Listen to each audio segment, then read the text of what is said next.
UP के आजमगढ़ से दो सगी बहनों का अपहरण कर धर्मांतरण कराने के मामले का खुलासा करते हुए दो आरोपियों को गिरफ्तार किया गया। पुलिस ने अंबेडकर नगर से राज उर्फ अरमान के साथ ही एक 60 साल के मौलवी अमरुद्दीन उर्फ मुल्ला को गिरफ्तार किया, जिन पर इन लड़कियों से दुष्कर्म करने का आरोप है। पुलिस की हिरासत में दिख रहा ये शख्स है राज उर्फ अरमान, जिसने पिछले साल दोनों सगी बहनों को अपने जाल में फंसाया था, जिसने एक दरगाह में मौलाना अमरुद्दीन उर्फ मुल्ला के साथ ये साजिश रची थी। आजमगढ़ से लड़कियों का अपहरण करने के बाद ये अंबेडकर नगर के इसी इलाके में छिप कर रहा था, जहां मुल्ला ने अपना पूरा तंत्र फैला रखा था और धर्म परिवर्तन को बढ़ावा देने में जुटा था। यही वो दरगाह है जहां पर दोनों बहनों का जबरन धर्म परिवर्तन कराया गया था, जबकि ये मुल्ला का घर है। तालाब की जमीन पर कब्जा करके बनाया गया है, जहां से वो अपना रैकेट चला रहा था। अब पुलिस ये पता लगा रही है कि गैंग ने कितनी लड़कियों को अपना शिकार बनाया है। यूपी के कानपुर से बड़ी खबर आपको बता दें, सड़क पर नमाज और खुले में कुर्बानी पर सख्ती कर दी गई। बकरीद को लेकर कानपुर पुलिस अलर्ट पर है। अफवाह फैलाने वालों पर कार्रवाई की जाएगी। बकरीद से पहले पूरे यूपी में हाई अलर्ट जारी कर दिया गया है। प्रशासन पूरी तरीके से एक्टिव मोड पर है। एक और बड़ी खबर यूपी के अलीगढ़ से भी है, जहां पर बकरीद को लेकर अलीगढ़ पुलिस भी अलर्ट पर है। कानपुर के अलावा अलीगढ़ पुलिस भी लगातार फ्लैग मार्च कर रही है।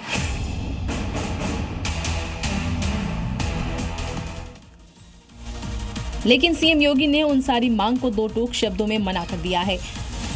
नमाज पढ़नी आवश्यक है, आप शिफ्ट में पढ़िए, हम उसको रोकेंगे नहीं, लेकिन सड़क पर नहीं। प्यार से मानेंगे ठीक बात है, नहीं मानेंगे तो दूसरा तरीका अपनाएंगे। यानी सड़क पर न नमाज होगी, ना ही नमाज की वजह से लोगों को परेशानी। लेकिन हर बार की तरह कोई न कोई कानून के खिलाफ जाकर सड़क पर नमाज पढ़ने की हिमाकत करता है। ऐसे में अगर कोई इस बार ऐसी हिमाकत करेगा तो उसे भी योगी ने वार्निंग दे दी है। प्यार से मानेंगे ठीक बात है, नहीं मानेंगे तो दूसरा तरीका अपनाएंगे। लखनऊ के लोक भवन में मिशन रोजगार के तहत यूथ को नियुक्ति पत्र सौंपने के साथ ही योगी ने अपनी सरकार के 9 वर्षों की शानदार यात्रा के बारे में भी बताया। सीएम योगी ने लखनऊ में यूपी पीसीएस के जरिए चयनित अभ्यर्थियों को नियुक्ति पत्र सौंपने के साथ उनकी हौसला अफजाई भी की। साथ ही सीएम योगी ने कार्यक्रम में बताया कि 9 साल में यूपी सरकार ने 9 लाख से ज्यादा नियुक्ति पत्र दिए हैं।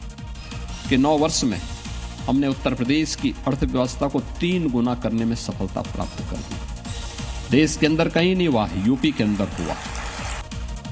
योगी ने आगे कहा कि सिर्फ योजनाएं बनाने से नहीं होता, उसको अंतिम पायदान तक पहुंचाना योजना की सफलता है। और बड़ी खबर यूपी के मिर्जापुर से है, जहां जिम में धर्मांतरण के मामले में सभी 10 आरोपियों पर गैंगस्टर एक्ट लगा दिया गया। सभी आरोपी जिम में आने वाली युवतियों के धर्मांतरण और युवतियों को ब्लैकमेल करने के आरोप में जेल में बंद हैं। आरोपियों की अवैध संपत्तियों की भी जांच की जा रही है और आगे अगर अवैध संपत्तियां मिलती हैं तो बुलडोजर एक्शन हो सकता है। मिर्जापुर में जिम जिहाद मामले में 10 आरोपियों पर गैंगस्टर एक्ट के तहत कार्रवाई की गई। कोतवाली देहात पुलिस ने गिरोहबंद एवं समाज विरोधी गतिविधियां रोकथाम अधिनियम के तहत कार्रवाई करते हुए आरोपियों की संपत्तियों को चिन्हित करना शुरू कर दिया है, क्योंकि जांच में सामने आया है कि गैंग का सरगना इमरान खान अपने साथियों के साथ मिलकर जिम में आने वाली युवतियों को बहला फुसलाकर अपने जाल में फंसाता था। आरोपी युवतियों के आपत्तिजनक फोटो और वीडियो बनाकर उन्हें ब्लैकमेल करते थे। वो जबरन धर्म परिवर्तन कराने और धन उगाही जैसी गतिविधियों में भी शामिल थे। और बड़ी खबर आपको बता दें, यूपी के सीतापुर से, जहां पर सरकारी जमीन से अवैध कब्जा हटाने के लिए कलेक्ट्रेट कोर्ट ने कब्जाधारियों को नोटिस जारी किया है। जिला मजिस्ट्रेट कोर्ट की ओर से कब्जाधारियों को 15 दिन का वक्त दिया गया। तहसील प्रशासन नगर पालिका की टीम ने नोटिस चस्पा करने की कार्रवाई शुरू कर दी है, तो सरकारी जमीन खाली करने का बाकायदा नोटिस जारी किया जा चुका है। और अब बात यूपी के चंदौली की करते हैं, जहां पर ताबड़तोड़ बुलडोजर एक्शन देखने को मिला, क्योंकि पीडब्ल्यूडी की जमीन पर अवैध तरीके से कब्जा कर लिया गया था। चंदौली में एक हफ्ते के ताबड़तोड़ बुलडोजर एक्शन के बाद भी प्रशासन ने पीडब्ल्यूडी की जमीन से अवैध अतिक्रमण हटाने के लिए समय दिया था। इसके बावजूद जब अवैध कब्जा नहीं हटा तो प्रशासन बुलडोजर लेकर पहुंचा और ध्वस्तीकरण शुरू कर दिया गया। बहुमंजिला इमारतों के अवैध हिस्से को तोड़कर गिरा दिया गया। इसके साथ ही प्रशासन ने व्यापारियों को सख्त चेतावनी दी है कि अगर जल्द कब्जा नहीं हटा तो दुकानें परमानेंटली हटा दी जाएंगी।